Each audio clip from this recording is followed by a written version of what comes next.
πολλοί Έλληνες παραγωγοί με ρωτάνε πώς μπορούν να έχουν έσοδα από τη μουσική τους. Για μένα, όχι πιο εύκολος, αλλά από τους πιο πετυχημένους τρόπους για να έχει κάποιος έσοδα είναι μέσω των Ghost Production.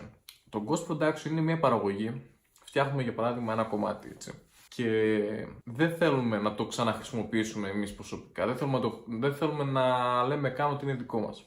Υπάρχουν αρκετά sites που κάνουν αυτή τη δουλειά, εταιρείες που διαχειρίζονται Ghost Productions, τα πουλάνε και κανονίζουν όλη τη διαμεσολάβηση. Κάνεις το κομμάτι σου, ok, δεν το θες, το δίνεις σε μια τέτοια εταιρεία. Μία από αυτές είναι η House of Tracks, η ADM Ghost Producer, έχει πάρα πολλές. Δίνουμε το κομμάτι μας σε μια εταιρεία από αυτές, δεν το στέλνουμε ποτέ σε δύο, πάντα σε μία. Εφόσον το δεχτεί, αυτή αναλαμβάνει να το πουλήσει.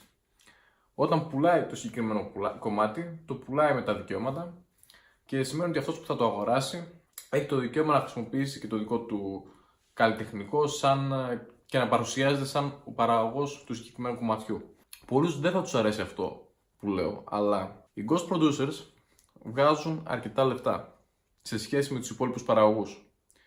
Και ο λόγος είναι διότι οι Ghost Producers είναι καλή παραγωγή συνήθως. Όταν λέω καλή παραγωγή εννοώ ότι ξέρουν να φτιάχνουν καλή μουσική. Τα περισσότερα κομμάτια πουλούνται στα 300 με 700 ευρώ, αναλόγως το πόσο καλό κομμάτι είναι.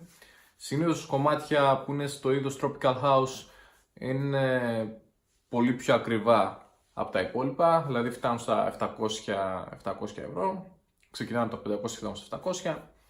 Ενώ Big Room, Electro House και τα σχετικά συνήθως είναι στο 300. Κάτω από 200 δεν έχω δει.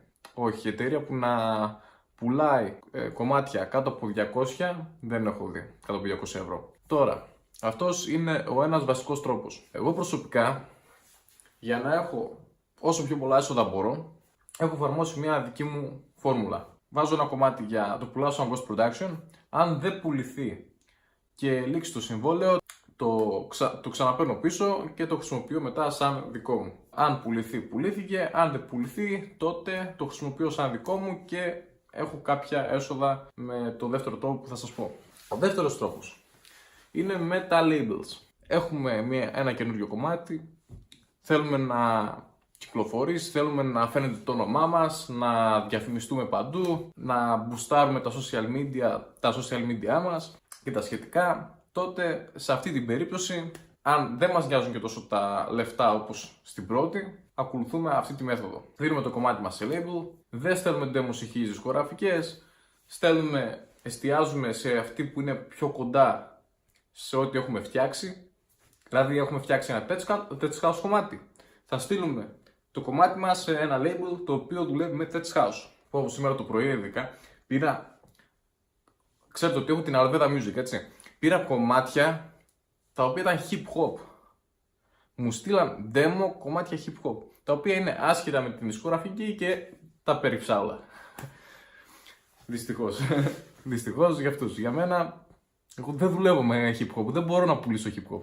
Τέλος πάντων, συνεχίζω στο βίντεο μας τώρα. Στέλνουμε το κομμάτι μας σαν demo σε μια δισκογραφική, σε ένα label, μικρή, μεγάλη, εξαρτάται εμείς τι θέλουμε. Λοιπόν, συνεχίζω. Αν θέλουμε όμως να έχουμε πολλά έσοδα από τα labels, τότε θα κοιτάξουμε να συνεργαστούμε με ένα label το οποίο έχει πολλούς συνεργάτες σε licensing. Το licensing είναι όταν παίρνει μια δισκογραφική από μια άλλη δισκογραφική ένα κομμάτι και το κυκλοφορεί σε compilations, albums και το εκμεταλλεύεται γενικά για να έχει έσοδα αυτή φυσικά, να έχει έσοδα και εσύ και η δισκογραφική σου. Μην συνεργάζεστε με δισκογραφικές που δεν έχουν συνεργασίες με licensing προγράμματα. Δεν υπάρχει λόγος να στείλετε το κομμάτι σας σε μια δισκογραφική η οποία θα το κυκλοφορήσει μια φορά σαν single και θα το βγάλει και ένα album από μόνη της. Αυτό για μένα είναι αποτυχία και μην περιμένετε να έχετε καθόλου έσοδα από τέτοιες δισκογραφικές. Δουλέψτε με δισκογραφικές που κάνουν licensing. Σας ευχαριστώ, καλή συνέχεια.